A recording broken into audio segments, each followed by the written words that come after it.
I'm Paul Marcel. Today I want to go over a couple different ideas that you can use with a Lunchbox planer to greatly reduce snipe, and also a couple ideas of how to best do really thin stock like you're doing for drawer sides. Now if you've seen my podcasts, you're confused wondering why I have a Lunchbox planer when I have previously a Powermatic 20 and then I went to a Laguna Joiner planer 16-inch model. But this is the planer I had before, and it's for sale, so we'll be getting rid of it soon. But before that, I wanted to at least show you some of the ideas since I still have all the Outfeed tables that I created before, and I'll be giving that away to whoever picks this planer up. Now the basic problem with these planers is just, in a way, they're integral tables that just flip down. These flip down tables tend to have a fair amount of flex. Now to Rigid's credit, actually, I find that these don't flex nearly as much as some others because they actually add a pretty thick reinforcement bar on the inside here. But regardless, it's still an issue. So what you kind of want to do is you almost want to just take these tables out of the equation. Now, a lot of times you'll see on forums especially, there's an oft-repeated piece of advice for it is to, well, just set these a little bit higher up, exaggerating. Set them like this so that when you put the stock on it bends down and it's level. But of course that means you're going to have to calibrate it to a certain weight of wood, a certain width of wood, a certain density of wood. Then what are you going to do? When you run a longer board or a shorter board, does that mean it's not going to flex quite as much? Does that mean the error at the end is not going to be quite as bad as it would have been normally? I mean, it's true that that would be the case, but who wants that error in the first place? So the solution I came up with when I used this planer, and I got it to the point where it was very quick to set up because I wouldn't keep it out. I didn't have it on a tool stand or anything. In fact, it just sat on the floor.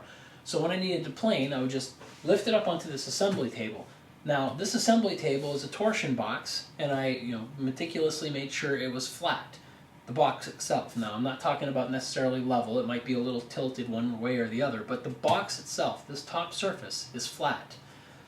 So the benefit of that is that I can place this planer anywhere I want on this surface, and the distance from this inside table surface, this table surface, the one that you really care about, because that's one where the cutters engage, this table surface, the distance from there down to the assembly table is always going to be constant, no matter where I push it on this table. So what was nice about it, and this was actually back in the time when I had this assembly table out in the middle of my shop, so right now it's not quite as convenient for this function because I no longer use this function. So what I did is I built two torsion boxes. Now here's one of them, they're both identical. So this torsion box, by making it a torsion box, it's nice and flat, it's the same thickness everywhere consistently. I lined it with some strips of melamine on the top. A reason for that is as the board is going through, it's got less contact with the surface, so there's going to be a little less friction. And at the same time, there's a place for the chips to go. So when the thing is kicking out a little bit of chips, or if a piece of board breaks off and falls, it's going to land in between the cracks. It's not going to affect your planing. It's going to be able to ride over all the crud. And you'd be surprised how much piles up in these grooves when you're dealing with a planer like this, especially if you don't have adequate dust collection. Now when I made these torsion boxes, they're both the same thickness, but both of them are lower than this middle table so that I have the ability to shim them. Now back then I actually had the shims already pre-made and they were off in a corner. So today I'm just going to use some makeshift shims, and these are just some cardboard 16th inch thick shim boards that I have, so I know what the thickness is that I need. Previously what I did is actually it was perfect that 2 squares of pegboard were the exact, just dead on thickness that I need. I mean, you could always take some hardwood instead if you want to and plane it to the right thickness that you would need to put underneath it. But the idea would be that you would slide this out. So you put your infeed table or outfeed table, in this case here, this is my infeed. You put them on the shims.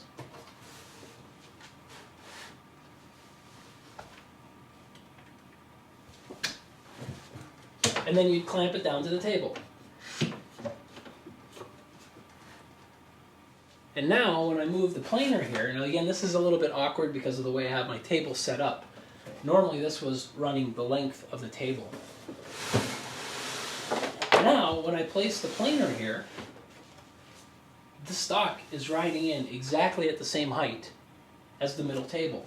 And then of course I would have this outfeed table as well on the opposite side using shims as well.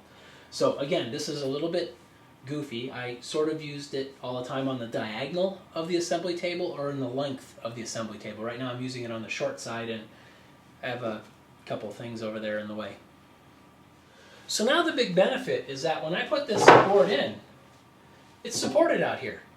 I don't have to worry about this tipping down into the cutter, tipping up into the cutter.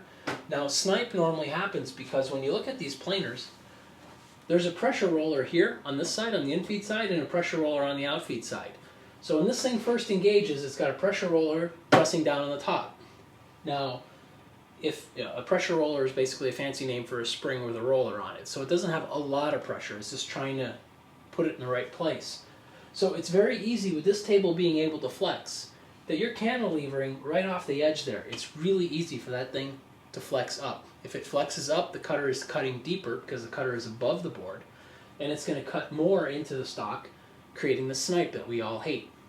Now once it gets through a little bit further, it engages a second pressure roller, and then you have double the pressure down on the board, and it tends to help it out, especially when you do have this table trying to do something. But when you have a long infeed table like this, you can pretty much push the stock through no problem at all. Now when I did this, actually I have a cabinet out on my patio. It's 11 feet 8 inches long. So the boards I was running through were 12 inch wide by 12 feet long, and I was running them through this planer, and I had, that was my litmus test to see how well this was working, and I couldn't tell if there was any snipe. So if you can put your hand on there and you can't even feel it, then to me there's no snipe. So this is a really simple system, especially when you go to crank out these boxes. You're going to make all the parts at the same time. I mean, as a torsion box, you're just talking about just a bunch of crisscrossed members on the inside, all the same thickness on the side.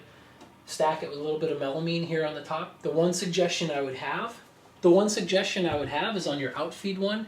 I didn't do this previously, but on this one here, just where the stock would come out and hit this one, put a little bit of a chamfer in a way here, just because you're pretty much at the exact height as that table. So if for whatever reason that board is just tipped down a little bit, there's some crud on the table so that you're a hair higher, it's going to want to bump into the table. If you have that chamfer there, it'll just ride right up without a problem. And I can actually tell that this is the one I used to use as my outfeed table the most because there's little chips on the melamine. So again, another benefit of this system is that because these are torsion boxes and it's on a torsion box table, all the relative heights are the same. So I can put this planer in the center, off to the side over here, aimed that way, aimed across, aimed on a diagonal, and I can just clamp these onto the edge no matter where with the same shims, and they'll always be correct.